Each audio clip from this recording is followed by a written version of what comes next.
Figueroa, soy investigadora científica en el Centro Oceanográfico de Vigo y actualmente también soy la directora del centro.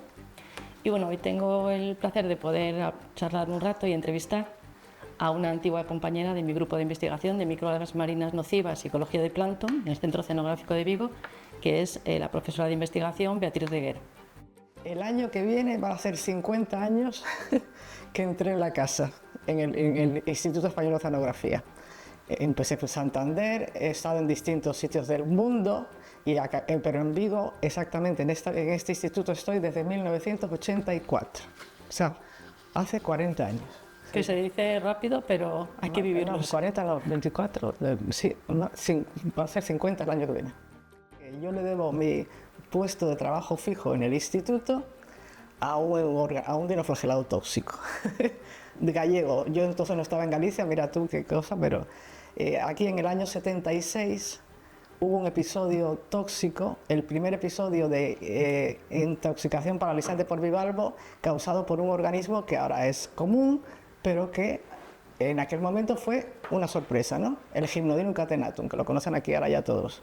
Entonces, en aquellos tiempos no había ni programa de vigilancia, ni control de toxinas, ni nada, no había pasado nunca nada oficialmente. Hubo 200 europeos intoxicados en Francia e Italia, en los países que importaban el bivalvo. Entonces los países importadores le dijeron al gobierno español, o pone un sistema de control o no compramos más mejillón.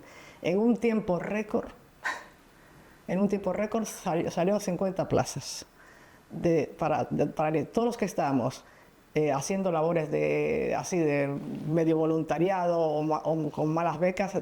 Todo se nos solucionó el problema. Lo que pasa es que aquello fue en aquel momento un poco como en el ejército, los que llevaban más tiempo y yo que llevaba poquito me tocó una de preparador, ¿no?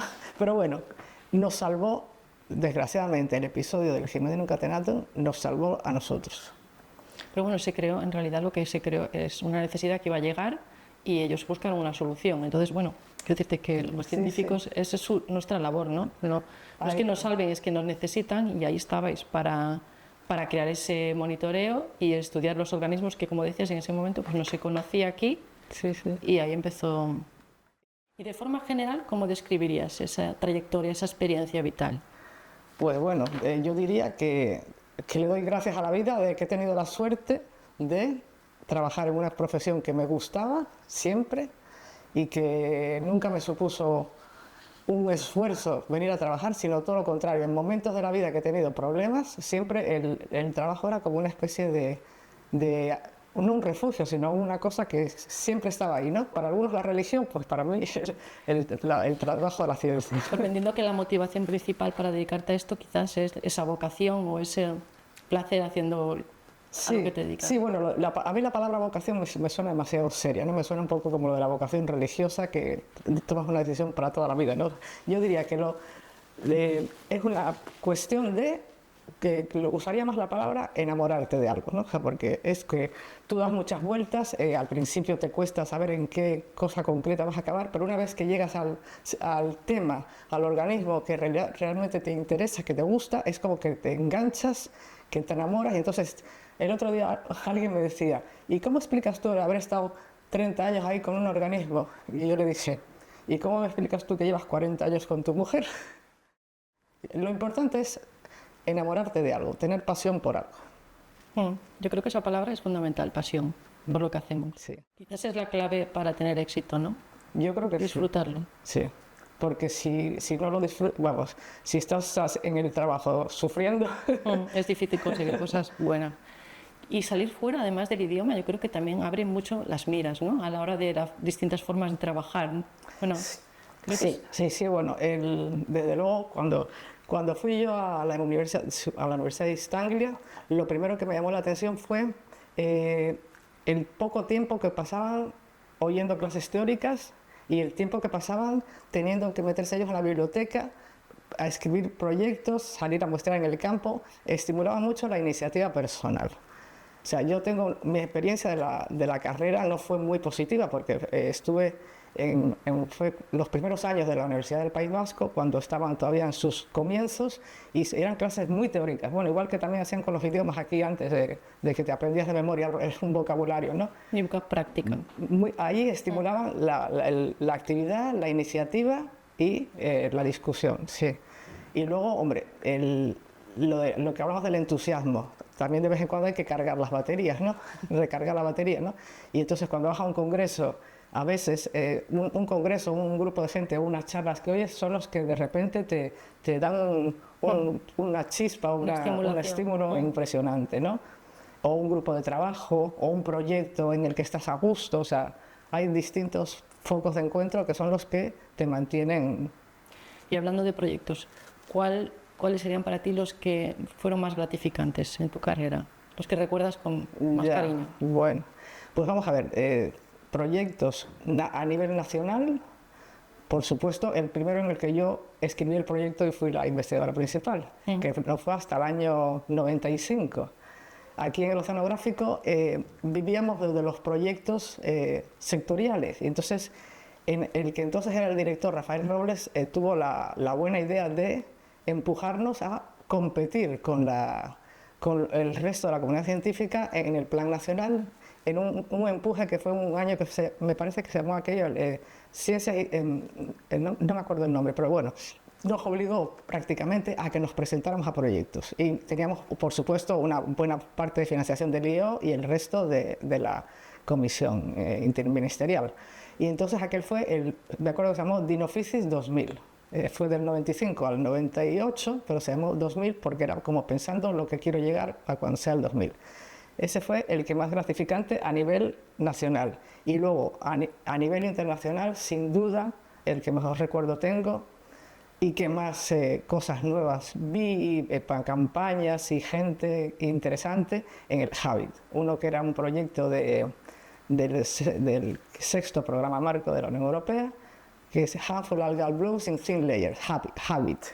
Sí, porque a estas alturas de la entrevista uno quizás no ha quedado claro a qué te dedicas exactamente. Ah, bueno, es verdad. Porque sí que nos hemos metido, como nos conocemos ya, ¿no? Estamos en el mismo grupo. Es verdad. Sí. Bueno, pues yo en los últimos 30 años de mi vida o más estoy dedicada al estudio de la ecología del fitoplancton marino con especial foco en las microalgas nocivas. Antes decíamos las microalgas tóxicas, pero es que algunas no son exactamente tóxicas, sino nocivas. Cualquier especie de fitoplancton que es percibida por la sociedad como un problema. Y aunque a nivel científico no nos gusta utilizar el término, creo que todo el mundo nos relaciona con... La verdad es que es un término socioeconómico, que no tiene... Pero yo tengo la suerte de que los organismos a los que me he dedicado tenían un gran impacto socioeconómico y al mismo tiempo son científicamente con un interés impresionante, como modelo de organismo mixótrofo, de modelo para la evolución, para estudios de evolución. O sea, son únicos. A mí me parecen únicos, pero creo que objetivamente son en Galicia nos conocerían como el grupo de las mareas rojas, vamos a decir así, sí, aunque bueno, no nos gusta usar el término. Sí, aquí en Galicia, sí, ahora la marea vermella, la marea roja, que bueno, hace poco ha escrito un buen trabajo Fran sobre el tema. En Galicia, cuando hablamos de marea roja, muchas veces usamos el término de forma equívoca, o sea, porque marea roja es cuando hay coloración en el agua de mar. Y entonces, en Galicia, paradójicamente, muchas veces las que dan coloración son las que no son problemáticas y las que son realmente las que dan toxina al mejillón, causan los cierres del mercado, intoxicación en la gente, etc. Son especies que no necesitan alcanzar altas densidades e incluso si las alcanzaran pueden estar en capas subsuperficiales que no son observables a simple vista, ¿no? Ese es el tema mío, las microalgas nocivas, tóxicas y en concreto las que dan más problemas en las rías gallegas hasta ahora, porque estamos viendo cambios, las que son las causantes de la intoxicación diarreica, los dinofysis. Yo creo que cualquier persona que trabaje en el sector ya está familiarizado con los nombres, ¿no? Al Alexandro le llamaban el Alejandro. Al dinofysis, bueno, no digo... Sí, le van poniendo motes. Y volviendo un poco al tema personal, ¿no? ¿Qué obstáculos o desafíos te has encontrado en tu carrera y cómo lograste superarlos? O sea, ¿qué consejos nos podrías dar para si se parecen un poco a los que hay ahora o si eran obstáculos completamente diferentes? ¿Obstáculos técnicos o obstáculos personales? Yo creo que personales, ¿no? Ah, bueno, personales. Pues personales, bueno. La verdad es que ahí tengo que enfatizar en que no es lo mismo ser hombre que ser mujer. A mí me educaron sin tener en cuenta si era hombre o mujer, y yo he sido siempre muy competitiva, me tuve que trabajar para pagarme los estudios, y yo no tenía en cuenta soy hombre o soy mujer. Y en aquellos tiempos tampoco se tenía. Entonces, yo para empezar, pues justo al poco de empezar, yo sufrí a lo que hoy día se llama acoso sexual. Ahora se hará mejor o se hará peor, pero hay unos cauces, hay unas vías para quejarse, hay unos protocolos de actuación, etcétera, ¿no? Pero en aquellos tiempos, o sea, yo, digamos que esperé casi al límite. Si llego a esperar un poco más, yo creo que acabo en un sanatorio mental, O sea, porque es una situación en que te envuelves en una situación que no sabes cómo salir, y por otro lado dices, es que si me voy ahora, lo que tengo hecho se me queda todo. O sea, yo tenía una mente masculina en ese sentido, ¿no? Entonces eso fue un poco perjudicial para mi vida emocional. En ningún momento se me ocurrió quejarme o sea, yo lo que quería era irme con las cosas hechas, no dejar colgado. Y entonces eso fue lo gordo, ¿no? Y bueno, en el momento en que ya vieron que había problemas, a nadie se le ocurrió.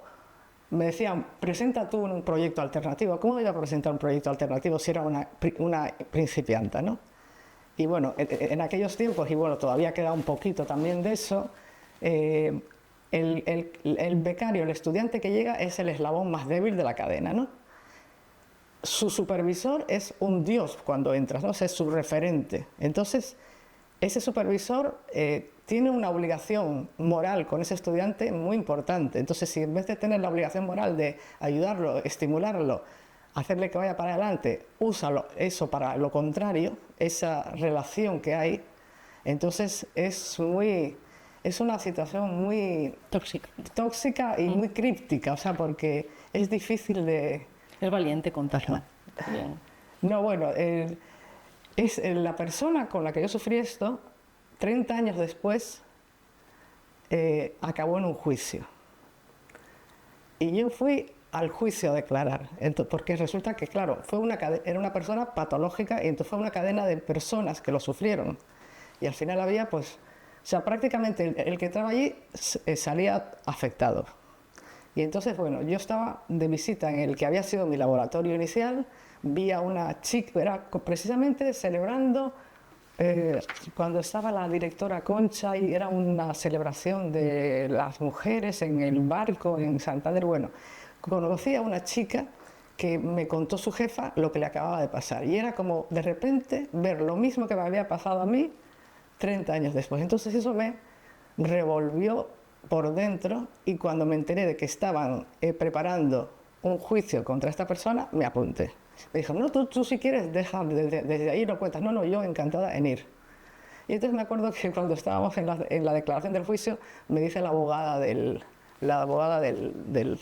acusado, ¿no? ¿Y usted por qué aparece aquí ahora después de 30 años? ¿Por qué no dijo nada en su momento? Entonces yo me acuerdo que le dije, mire, señora, usted sabe, estamos hablando del año finales de los 70, al poco de morirse Franco. ¿Usted cree que en aquella época, qué hubiera conseguido yo si voy a decir nada contra esta persona? O sea, me dirán, ¿y tú por qué no le diste? ¿Por qué no le diste un corte? ¿Por qué no te fuiste? Es que es una situación muy compleja. No es que tengas una persona ahí que venga y que quiera aprovecharse. No, es que es una persona que te envuelve, como que estás descubriendo la bomba atómica con él, como que estás haciendo un trabajo impresionante, como que si sales de allí estás perdido, como que se crea una atmósfera. Es muy complejo, muy complejo. Y entonces, por ¿dirías eso que eso te traumatizó para...? No, entonces yo, por suerte, como tenía la experiencia previa de haberme ganado la vida, haberme tenido que mover por mí misma, digamos que eso me hizo volverme mucho más fuerte. Pero hay muchas otras que, lo contrario, les sirvió para no querer saber nada más del tema y hundirse. O sea que o te pones durísima contigo misma, que tampoco es bueno, o hay mucha gente que por el camino... Pero bueno, ahora pensando en el tema del acoso sexual, etcétera, y queriendo ser también un poco, no solo pensando en el género femenino, hablamos de que haya en los centros personas que están al tanto de esos temas, pero yo creo que otro momento muy difícil emocionalmente, tanto para hombres como para mujeres, es cuando se está acabando la tesis, cuando ves que se les va acabando el tiempo. Son unos momentos en que yo creo que también tendría que haber una especie como de psicólogo de los estudiantes de los predoctorales, porque vamos, yo lo veo con la gente que he tenido haciendo las tesis, que se lo pasan muy mal al final, ¿no? Cuando ven que se les está acabando el tiempo, que no acaba de salir el trabajo. Y bueno, hay gente, y hoy día por supuesto, hay gente que cuando acaban la tesis dicen, me voy a otro tema, no, de lo que han sufrido, ¿no? De lo que han... No quieren hacer investigación. Sí, bueno, supongo que esa es la parte negativa, ¿no? Por un lado hacemos lo que nos gusta, con mucha pasión, y por otro lado hay momentos de estrés y de mucha competitividad. Es difícil seguir en la investigación, contratos competitivos. Estamos en unos tiempos muy competitivos, muy difíciles. Ahora yo creo que no pueden permitirse el lujo de acabar como acabé yo en aquel... Ahora la gente tiene desde el principio que ponerse las pilas a sacar la nota buena o sea, la gente ahora tienen desde segundo de carrera que ponerse ya en modo, quiero acabar con esta nota. O sea, yo tuve una trayectoria muy atípica, no la típica ahora estándar de científico, de que acabo la carrera con la media alta, la beca, además. Pero ese es uno de los momentos que para mí fue el crítico al acabar. Entonces, yo quería algo relacionado con organismos. Acabé en el oceanográfico porque era lo que tenía cerca de mi casa y me dio la oportunidad. Como podía haber acabado con una cría de otros organismos terrestres. O sea, fue cuestión de oportunidad. Fue un momento crítico. Luego, estando ya trabajando, porque yo empecé de técnica, me agobiaba mucho cuando me decías, pero tú, ¿a qué te vas a dedicar? ¿A cultivos o al fitoplancton? O sea, el tener que escoger, porque me gustaba todo, o sea, tenía así una cosa difusa, necesitaba un tiempo para saber. Entonces, hasta que no te concentras ya en un tema que eliges, es eso. Para mí fue el momento de acabar la carrera. Ahí yo creo que sí que fue donde me costó más decidir qué hacer. Pero una vez que vi que la investigación era lo que me gustaba, ya no dudé más. O sea, sí que luego hay momentos en los que, bueno, no todo encaja perfecto y puedes tener alguna duda, pero bueno, yo ahí sí que ya, una vez que lo que dices tú tienes claro, esto es lo que me gusta, esto es lo que veo que sé hacer bien y que puedo hacer un buen camino por aquí, ya... No, o simplemente porque por impulso, tú es con lo que estás ahí, o sea, no sin llegar a ponerte la cosa cartesiana de esto o esto, ¿no?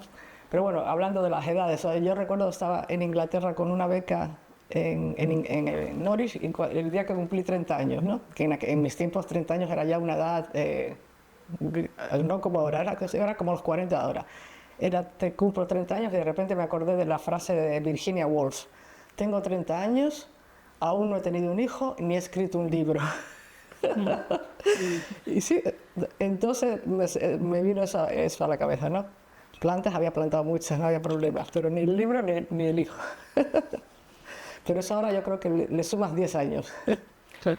Sí, bueno, es que es difícil estabilizarte, pero bueno, sí que es cierto que eso es un problema que yo creo que se vive a nivel no de investigación, sino del país en general, ¿no? Eso se está viendo que sucede, ¿no? En general, porque es difícil estabilizarse en general.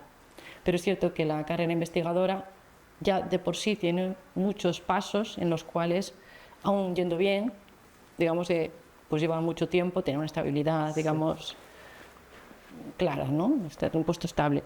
Pero bueno, creo que lo que decías tú, yo creo que esas dudas y dilemas, bueno, en el caso de la investigación, si tienes claro qué es lo que te gusta, pues bueno, a veces no se puede buscar el momento perfecto, pero sigues ahí intentándolo, y creo que al final eso es lo que al final te lleva a seguir y a encontrar formas de continuar, ¿no?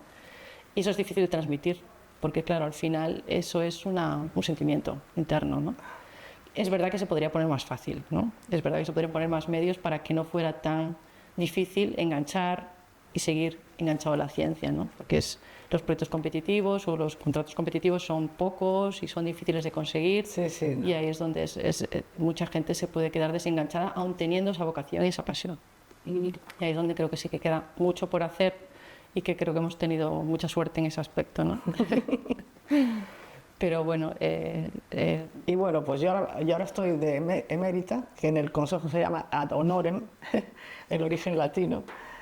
Y bueno, pues ahora estoy disfrutando de poder dedicar a leer, aprender y escribir el tiempo que no pude cuando estaba en activo, porque el tiempo, obviamente tienes que dedicar una parte muy importante de tu tiempo a escribir proyectos, preparar burocracia, todo eso ahora, pues digamos que ahora yo solo me dedico a la parte que era la parte placentera, ¿no? Que bueno, me dedico porque, en fin, para eso estoy haciéndolo en plan emérito, ¿no? Yo creo que en investigación es de los pocos, bueno, yo la experiencia que tengo es, bueno, pues ir a lo mejor a algún acto en el que se homenajea a alguien que ya está jubilado y la gente te dice como, qué pena que me haya tenido que ir, que se haya tenido que cortar esto, porque sienten que pueden aportar mucho, cuando, a ver, no digo en todos los casos, pero en otras profesiones la gente está deseando que llegue esa fecha y poder dar carpetazo a todo, digamos, ¿no? Y aquí no, porque yo me sorprendí la semana pasada, ¿no? Pues estaba en un acto de este tipo y ves la gente con muchísimas ganas de seguir aportando y de no cerrar ese capítulo como así de repente por un número, ¿no? Ha llegado este número y ya me tengo que ir. De cosas que no has acabado, que tienes sin acabar. O sea, ¿cuántas cosas tienes tú de datos que no has terminado? Sí, eso. Y yo, por ejemplo, pensé, para acabar cosas que tengo sin terminar. Y total, que me he enganchado con un estudiante, con otro, con el que se fue a Chile, y al final sigo con ellos, porque me da mucha más vidilla hacer las cosas en colaboración con ellos, y lo mío que tengo que acabar, no sé, a lo mejor cuando tenga 80 años tendré tiempo. Pero es que quizás eso es una excusa, ¿no? Que nos ponemos, vamos a acabar esto para poder seguir enganchados a eso que nos gusta hacer, ¿no? Quizás esos datos del cajón son la excusa perfecta para tener siempre. A ver que llegue a tiempo. Sí, bueno, nunca sabemos, ¿no? Pero yo creo que eso nos da vida, ¿no? También. Eso siempre es un objetivo que tenemos ahí y eso al final es lo que mueve la vida, ¿no? Tener objetivos que cumplir. Sí. A mí, vamos, que yo no tengo tiempo de aburrirme en absoluto. Creo que en esta profesión no tenemos tiempo de aburrirnos en general. Y si quieres combinarlo con una vida que debemos, ¿no? Sí. Personal, también rica, y pues estás todo el rato corriendo de aquí para allá, pero bueno, al final eso es vivir, ¿no? Intentar sacarle el máximo. Sí, bueno. En los dos ámbitos, el personal y el profesional. ¿Qué consejos podrías dar a los nuevos científicos y técnicos que se incorporen ahora mismo a nuestro instituto? Bueno, pues a ver, primero de todo, este es un tema un trabajo en el que si quieren ganar dinero no es el adecuado, ¿no? O sea, que no piensen que vienen aquí y que se olviden del aspecto de quiero ganar dinero, ¿no? En el caso de los técnicos tienen muy duro la entrada, pero una vez que están aquí se van promocionando. En el caso de los científicos es muy duro, tú lo sabes muy bien, Rosa, es muy duro porque, tiene que ser que estés realmente enamorada de ese tema o que realmente te enganche y que estés dispuesto a pasar una serie de dificultades y que hay momentos muy difíciles en el que hay que escoger, o que no sabes si eres capaz de combinar tu vida privada con el trabajo, ¿no? O sea, yo por suerte a mí no me tocó el dilema de o mis hijos o el trabajo, pero ha habido casos en que sí, o mi pareja o el trabajo. Y por educación normalmente la que está siempre más dispuesta a dar el paso atrás es la mujer, ¿no? Entonces, bueno, consejos, pues claro, otra vez voy hacia las mujeres, ¿no? Consejos, pues que, importantísimo, el compañero de vida que le dé a tu trabajo la importancia que se merece, la misma importancia que al suyo.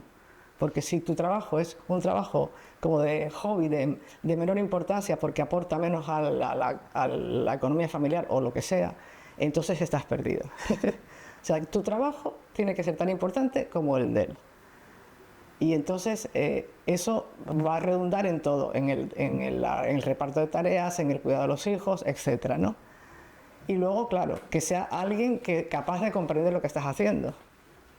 Porque Si es una persona que tiene un tema de una profesión completamente distinta, o cree a ciegas en lo que haces, o le es difícil entenderlo, ¿no? Le es difícil entender que un domingo pues estés ahí encerrada en un cuarto porque quieres acabar un artículo. Y dices, pero esta mujer de qué va, ¿no? Y luego es que es muy duro, que es duro y acabas la tesis, luego tienes que luchar para hacer una postdoc. Estando fuera llega el momento de elegir, quiero quedarme aquí para conseguir rápido un puesto sin volverme loca o me arriesgo. Hay muchos momentos que hay que tomar decisiones cruciales, vitales, no solo de profesión, ¿no? Y entonces esos momentos son muy complicados. ¿Y crees que ha mejorado algo ese tema o seguimos más o menos? O sea, ¿sigue siendo una profesión de riesgo, vamos a decirlo así, en ese aspecto? Yo creo que no ha mejorado. Yo creo que, yo creo que en algunos aspectos cada vez está más duro, más difícil. Nosotros teníamos asumido quizás, bueno, ese sufrimiento era parte, bueno, ese sufrimiento, pues lo veías como algo que era necesario hacer, sin más. A mí, claro, yo creo que como vea que si no te gusta realmente, nadie se sacrifica de esa manera. O sea, tienes que vivirlo intensamente. Es una pasión, ¿no? Es como un hobby, esto como jugar a las maquinitas, pues no puedes parar hasta que no consigas lo que estás buscando. Pero, bueno, pues también entendíamos que era una etapa muy intensa, que luego vendrían otras, ¿no? Que sigue siendo sacrificado, pero quizás, bueno, esa etapa de la tesis es bueno, la más intensa, ¿no? Sí. Pero bueno, pero ahora, que no es solo la tesis, luego todo el resto de tu vida... Sí, todo el resto también, pero quizás esa etapa la entendíamos así, ¿no? Y ahora pues ya vienen los estudiantes con la idea de que, bueno, sí, pero también hay una vida personal que no... Hombre, hay que buscar un equilibrio, sí, porque sí, y eso es bueno. El equilibrio es lo difícil, pero lo de las horas... Yo, vamos, he estado de campaña, estás en una campaña de repente con los medios y el lugar adecuado para un trabajo que estás haciendo, y a mí me ha pasado estar en una campaña y haber tenido los organismos que quería hilar en un pocillo y el microscopio, y era al fin de la campaña la juerga, la cena, el guateque, y yo quedarme en el barco. Porque es que se me moría, no, bueno, o sea, entonces, ¿a quién le cabe en la cabeza? No, yo no se lo puedo exigir a otro, pero yo lo hacía. Y bueno, los técnicos, un buen técnico, si estás con buena sintonía con el investigador, no le vas a pedir lo mismo, pero tampoco, o sea, te encontramos de repente un caso que hay, pues, el sindicato, las 8 horas, cortar. No somos un banco, no somos una oficina, no puedes de repente cortar una cosa así si estás en un muestreo, en una situación, en un punto, ¿no? Entonces, yo creo que sigue habiendo gente que es generoso con sus horas y su tiempo. Bueno, quizás ahí ya entramos en un aspecto que no es para... Me refiero al aspecto de que no sabemos cómo regular eso, ¿no? Yeah. Pero que sí que entendemos que tenemos una profesión que demanda otro tipo de regulación diferente a pues, otro tipo de trabajo, porque por la tipología de trabajo que tenemos, pues eso, hay momentos en los que necesitas dedicarle tiempo extra. Tú, por ejemplo, tú trabajabas mucho con cultivos. Sí. Cultivos, y ya sabes cómo es, que en el momento concreto... ¿Cuántos fines de semana no has sacrificado tú de tu vida con el trabajo? Muchísimos. Pero no te era sacrificio, no te supone un sacrificio, lo hacías porque es que tenías que venir. Yo venía con una curiosidad tremenda, a ver qué había pasado, yo venía como si... Bueno, sí. Y si era sábado o domingo daba igual, ¿no? Entonces, eso yo creo que no es cuestión de generaciones ni de épocas, que si te gusta lo que estás haciendo y es tu trabajo y tus organismos y tal, ahí lo ves como tu proyecto. No lo ves como un sacrificio, lo ves como un impulso, vas allí. Para tu vida. Agradezco siempre haber tomado la decisión de haber hecho investigación, porque yo creo que mi vida no se parecería en nada a esto, a que vivo ahora, que es, yo todos los días me levanto pensando, bueno, hay días que tienes cosas menos agradables, ¿no?, entre manos, pero cosas que me gustan, cosas interesantes, hablar con gente súper inteligente, gente que ha hecho cosas súper brillantes en este país. Entonces, para mí eso es un privilegio, porque a mí me estimula el hablar con gente que sé que representa algo importante en la ciencia en el país, porque sé que ahí no se llega de cualquier manera, de forma fácil, vamos a decirlo así. Entonces, si animas a la gente, puedes meterla en un camino difícil, pero por otro lado, a ver, ¿Qué hay más bonito que lo que hacemos nosotros? ¿Qué profesión hay mejor? Las habrá y habrá gente que tiene esa misma pasión por su profesión, pero digamos que yo, para mí, es de lo mejor que puedo hacer, ¿no? Entonces, bueno, es siempre un dilema, ¿no? ¿Qué hacer cuando alguien te pregunta, oye, ¿me recomiendas hacer esto? Y dices, ¿qué le digo?